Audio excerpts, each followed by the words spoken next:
in the water, in materials, in target and operational vessels, and near instruments and experimental animals. The group was further charged with measuring the radiation exposure of all personnel involved in the operation. In accordance with accepted safety standards, the daily limit of human exposure to gamma radiation was set at 1/10 Roentgen.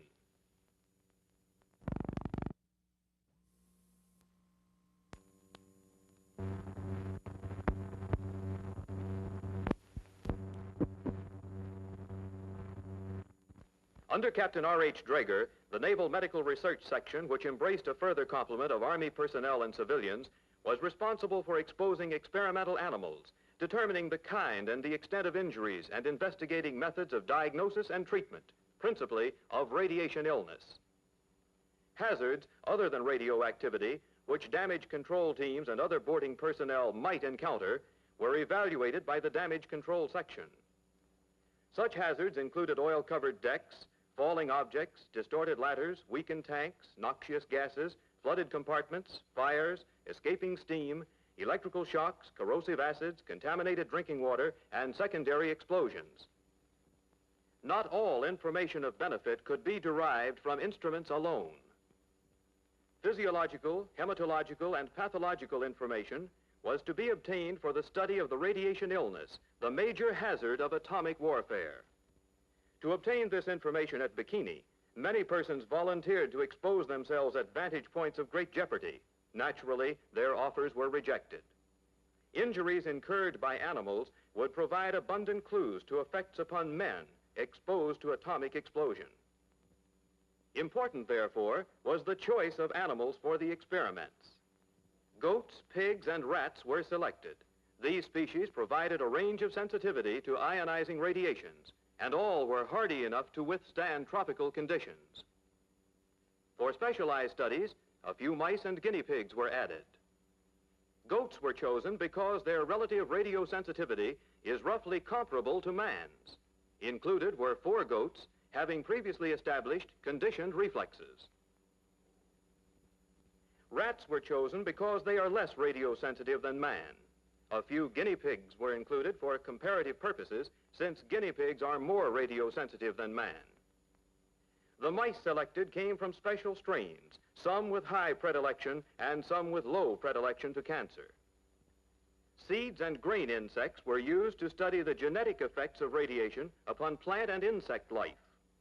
Besides animals, the Naval Medical Research Section was responsible for exposing a wide variety of biologic materials: seeds, hormones, vitamins, sera, bacteria, medical and dental supplies, and samples of military clothing. Resulting changes were to be correlated with observed physical data such as air pressure and radiation intensity. Collaborating in this work were the Army Chemical Corps, the Army Medical Corps, the Army Veterinary Corps, the U.S. Department of Agriculture, the U.S. Geological Survey, and the Naval Medical Research Institute. Headquarters for most of these studies was the floating laboratory, the Burleson, which was equipped for work in pathology, hematology, radiobiology, and biochemistry. Sailors with farming experience were assigned to the many tasks of animal husbandry. The animals were to be distributed on 22 target ships for the air explosion and on 4 target ships for the underwater explosion. Some were to be tethered. Some were to be placed in compartments above and below decks. Several goats were partly sheared, and anti-flash burn cream was applied to the depilated skin.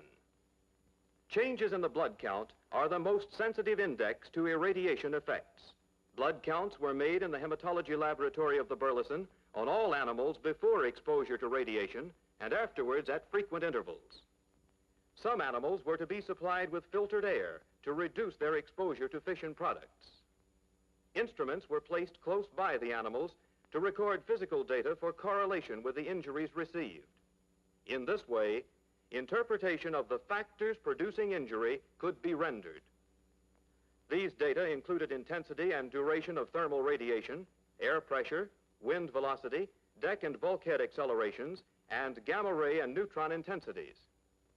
Instruments brought into play were temperature recorders, ultraviolet recorders, gamma ray recorders, air pressure gauges, ionization chambers, Geiger counters, and Sony cameras for recording on film intensity and duration of the gamma ray radiation. Air purification equipment of the Army Chemical Corps was made available for testing. Collective protectors were used to filter air for certain groups of rats. Detailed records were kept of each animal. Periodic blood counts and all evidence of radiation effects were carefully recorded. The pedigrees and characteristics of many animals were already known. Particularly was this true of 120 white mice supplied by the National Cancer Institute. Simulated agents of biological warfare, sealed in aluminum cases, were provided by the Army Chemical Corps for study of mutations and other radiation effects.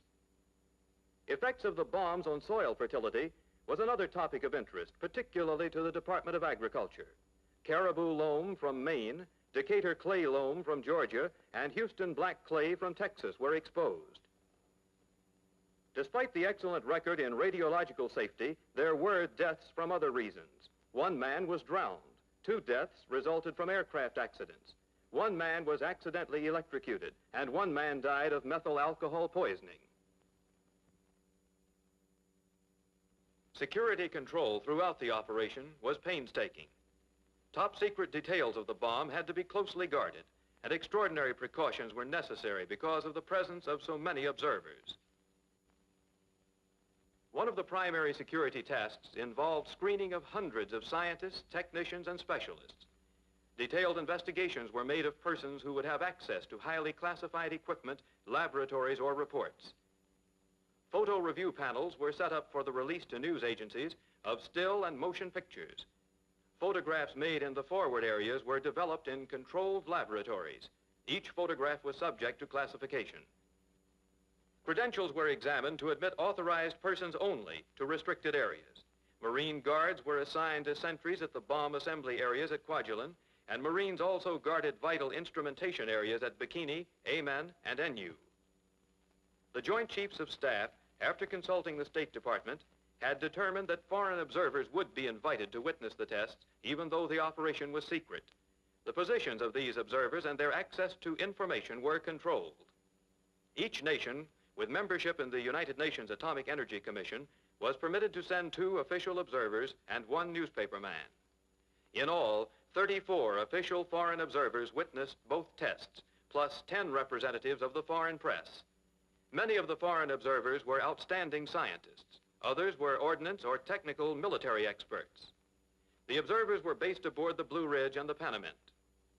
Both the Secretary of the Navy and Admiral Blandy addressed them before the tests, emphasizing that the tests were not a warlike demonstration, but serious and earnest experiments to obtain all possible information about atomic explosions in an unbiased scientific manner. Operation Crossroads focused attention of the world upon Bikini. At this distant spot were assembled many of the world's outstanding newspaper correspondents and scientific writers, still photographers, radio reporters, newsreel cameramen, and television representatives. No attempt was made to censor news copy. Thousands of news stories described the different phases of the operation in the world press. Radio photos sent from Bikini and Kwajalein established new speed records for long distance and high fidelity transmission. They were widely published. 615 commercial radio broadcasts were made from the ships of the task force, primarily from the Mount McKinley and the Appalachian. In this way, the world was made acquainted with the objectives of the tests and with their planning and execution. By the time the date was set for an all-out task force dress rehearsal, designated Queen Day, the Air Arm had achieved split-second timing and precision. Meanwhile, the spirited competition to decide which bomber crew would drop the bomb had come to an end. The privilege was won by the crew of Dave's Dream, led by Major Woodrow P. Swancutt. His bombardier was Major Harold H. Wood. Modifications to prepare Dave's Dream for the bomb were made by technicians assigned by Manhattan Engineer District. To ensure maximum precision, a Norden bomb sight was altered. The normal intersecting crosshairs were replaced by adjacent, parallel crosshairs, which allowed the bombardier to keep the aiming point image between them. The thickness of the hairs in a normal sight represents a trajectory variation of 400 feet in a drop from a 30,000-foot altitude. The bombs chosen for both the Able and Baker explosions were designed and built at the Los Alamos laboratory. Both were of the type used at Nagasaki, the most powerful available for the experiments. For the air explosion, a detonation altitude of about 500 feet was chosen. Preparation of the bomb was directed by Rear Admiral Parsons, who commanded the bomb and instrumentation group aboard the Albemarle. The laboratory unit of this group delivered the first bomb to the crew of the plane a minimum period before takeoff. 2 weaponeers were assigned to ride the plane and arm the bomb after the aircraft was a safe distance from Kwajalein.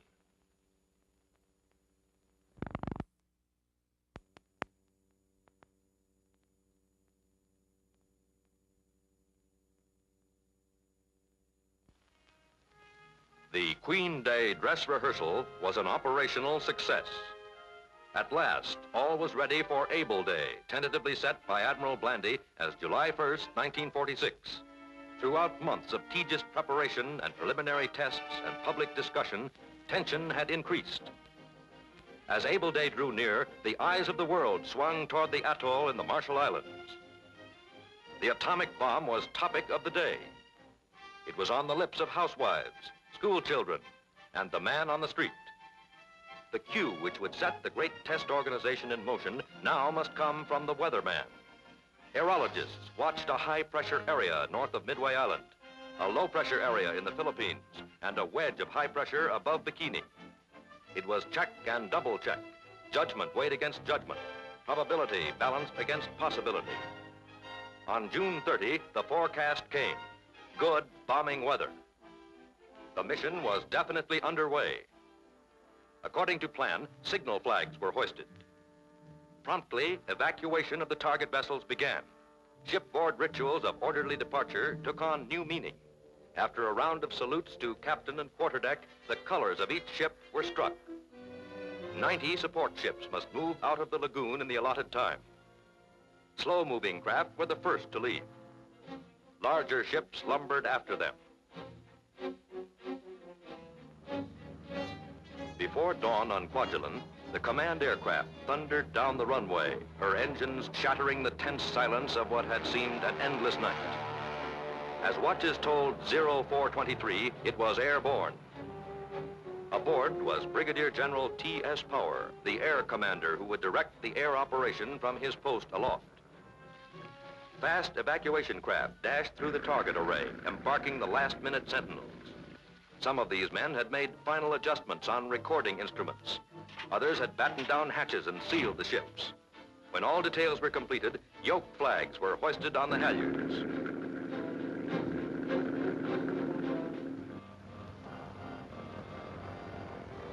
Dave's dream was on the loading ramp, the bomb safely loaded, the crew ready and waiting. From Admiral Blandy at 0542 came the final go-ahead. 3 minutes later, the bomber taxied down the ramp toward takeoff position. Kwajalein had become alive.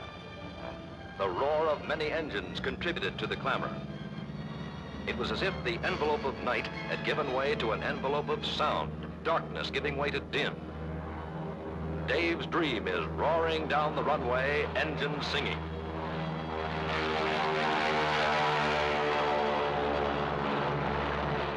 She is airborne at 0555.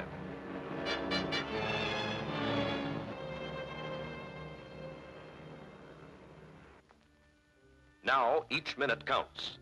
8 minutes after the bomber takeoff, evacuation of the lagoon has been completed. Silence settles over Bikini Lagoon. The last ships are standing out to the open sea, heading for their stations. Among them is the Mount McKinley, nerve center of the Joint Task Force. Attention swings to the air phase of the operation. This is a tactical action involving 85 aircraft in a tight geometric formation. The air pattern contrived above the target array has as its center the vertical projection of the aiming point carried to an altitude of 30,000 feet.